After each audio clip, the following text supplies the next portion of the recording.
Hello friends. तो आज मैं अपने गांव में आया हूं और अपने गांव का आनंद ले रहा हूं। आप लोगों को यहाँ पे जो वन है, वन में जो चिड़िया चहचहा रही है वो आवाज़ आप लोगों को सुनाई दे रहा होगा। और मेरे पीछे जो आप लोग देख रहे हैं वो यहाँ पे पोखर खनने का काम चल रहा है। और मेरे यहाँ पे काफ़ी बड़ी मात्रा में मिट्टी का खनन होता है। और ये सरकार के बगैर अनुमति का समय 6:04 हो रहा है। हम लोग जब बाहर जाते हैं अपने पढ़ाई के लिए तो अपने गांव को मिस करते रहते हैं कहीं ना कहीं। और यहाँ पे मैं आप लोगों को हरियाली दिखा देता हूँ, जो कि अभी शाम है, आप लोगों को पूरी तरह से नहीं दिखेगा, फिर भी मैं आप लोगों को दिखा देता हूँ। ये देखिए मेरा गाँव है। तो यहाँ पर आप लोगों को मक्का का खेती दिखेगा, क्योंकि मेरे यहाँ जितने भी लोग हैं सभी किसानी ही करते हैं। सिंपल सी भाषा में आपको मैं बताऊँ तो 100% में से 95% लोग किसानी करते हैं और किसान पे ही निर्भर रहते हैं।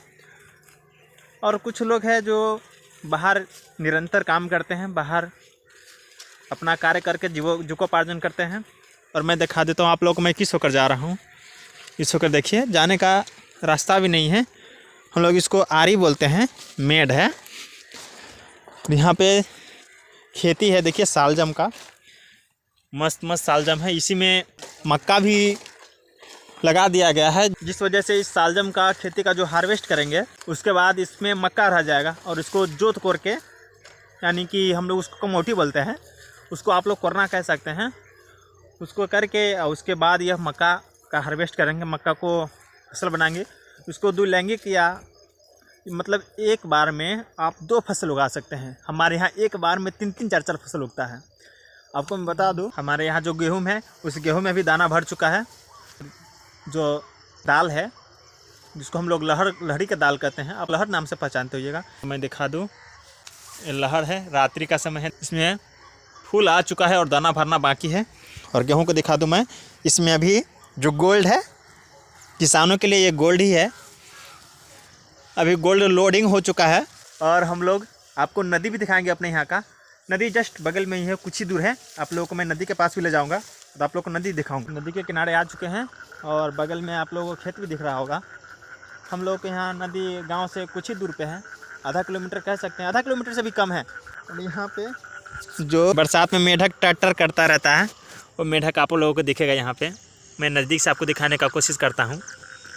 आप लोगों को मेढक आवाज़ सुनाई भी दे रहा होगा, जो कि हम लोग नदी के पूरे नज़दीक में आ गए हैं। ये पूरा नदी का धार है, इससे भी ज़्यादा धार है। नदी बहुत दूर में है, आप लोगों को मैं दिखाऊंगा। आप लोगों को मैं बस कुछ ही दिखला रहा हूँ, कल दिखलाऊंगा आप लोगों के साथ।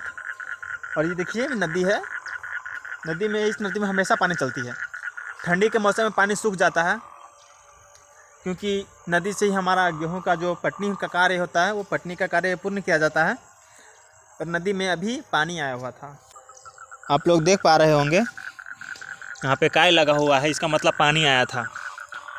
और नदी बहुत दूर में है, आप लोगों को कल मैं दिखाऊंगा। और नदी पे यहाँ पे पुल का कार्य भी होता है, वो भी आप लोगों को मैं दिखाऊंगा। इसके लिए आपको क्या करना है, सिंपल सी बात है, मेरे वीडियो के साथ बने रहिएगा। सब्सक्राइब ना कीजिएगा तो भी मुझे कोई बात नहीं है, लाइक कीजिएगा, जिस वजह से मेरा वीडियो आप तक भी पहुँचेगा। आप लाइक किए रहिएगा तो आपको ध्यान रहेगा कि अगला वीडियो देखना है। इस वजह से आप लाइक के माध्यम से मेरे चैनल पर जाके अगला वीडियो देख सकते हैं। और मैं कुछ दिन में अपने गाँव से चला जाऊँगा, जिस वजह से मैं अपने गांव का जो ब्लॉग होता है, वीडियो होता है, वो आप लोगों को मैं नहीं दिखा पाऊंगा। लेकिन गांव में जब तक हूँ, मैं अपने गांव की जो खूबसूरती है, स्वस्थ पर्यावरण है, उसको मैं आप लोगों के साथ साझा करूंगा और आप लोगों के बीच प्रस्तुत करूंगा, ताकि आप लोगों को भी पता चले हमारे गाँव का जो पर्यावरण है कितना स्वस्थ है। वाकई में गाँव का पर्यावरण काफ़ी स्वस्थ होता है। शहर के मामले में, शहर में सांस लेने में आपको दिक्कत होगी, वायु प्रदूषण की वजह से हो या आपकी आंतरिक समस्या हो। गाँव में आपको किसी भी प्रकार का कोई भी समस्या नहीं होगा। क्योंकि मैं पढ़ाई करता था, अभी भी पढ़ाई कर रहा हूँ, तो अपने गांव में आया था। पटना में तबीयत काफ़ी ज़्यादा ख़राब हुआ था, मुझे फीवर आ गया था। मैं अपने गांव आया ताकि मैं अपना उसका जो इलाज करा सकूं। लेकिन देखिए कुदरत का करिश्मा, गांव का नेचर, जो मेरे साथ समस्या थी, तकलीफ़ थी, उससे यूँ छुटकारा मैंने पा लिया। यहाँ का जो वातावरण है वाकई में काफ़ी लाजवाब है। आपको जो भी समस्या रहेगा उसको रिड्यूस कर देता है, उसको कम कर देता है। आपको जो समस्या रहेगा 100%, तो उसको ये 90%, 80% पे ला कर छोड़ देता है। अगर आपको बीपी है तो यहाँ पे मेरे गांव में किसी भी व्यक्ति को बीपी का समस्या नहीं है, ना ही शुगर का समस्या है, किसी भी प्रकार का कोई समस्या नहीं है।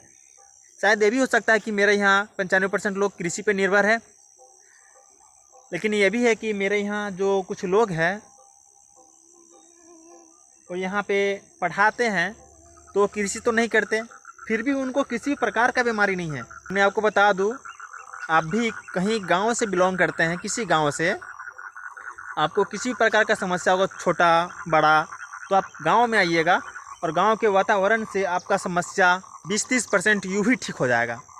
आप लोगों को नाम पता हो तो इस चीज़ को एक बार आजमा कर ज़रूर देख लीजिएगा। मैंने इसको एक बार नहीं कई बार आजमाया है।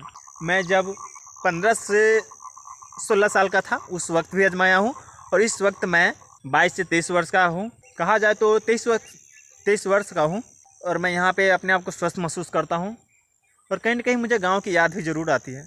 ठीक है दोस्तों, तो मैं आप लोगों के साथ कल मिलता हूँ। नदी का जो एरिया है बहुत बड़ा, उस नदी का एरिया के साथ आपको मैं मिलूँगा, और उस नदी का जो खूबसूरती है, उस नदी का क्या स्थिति है, वो मैं आप लोगों के साथ शेयर करूँगा। और वो नदी कौन सी नदी है, और उस नदी के साथ 2 नदी मिलता है, तो 2 नदी तो मैं आपको नहीं दिखा पाऊँगा, लेकिन एक नदी ज़रूर दिखाऊँगा जो मेरे गाँव से होकर गुजरती है। और मेरे गांव से होकर जो नदी गुजरती है उसमें 2 नदी एक साथ मिलकर जाती है, और मेरे गांव पे आते आते वो एक नदी होती है, जिस वजह से मेरे गांव में बाढ़ का काफ़ी ज़्यादा कहर होता है। मैं अपने गांव में बाढ़ के वक्त नहीं रह पाता हूं, जिस वजह से मैं आपको बाढ़ का कहर तो नहीं दिखा पाऊंगा, लेकिन हाँ, नदी का जो विशालता है, नदी विशाल है, वो मैं आपके साथ ज़रूर शेयर करूँगा। आप लोग मेरे साथ वीडियो में बने रहिएगा। थैंक यू दोस्तों, जय हिंद, जय भारत। आज के लिए इतना ही।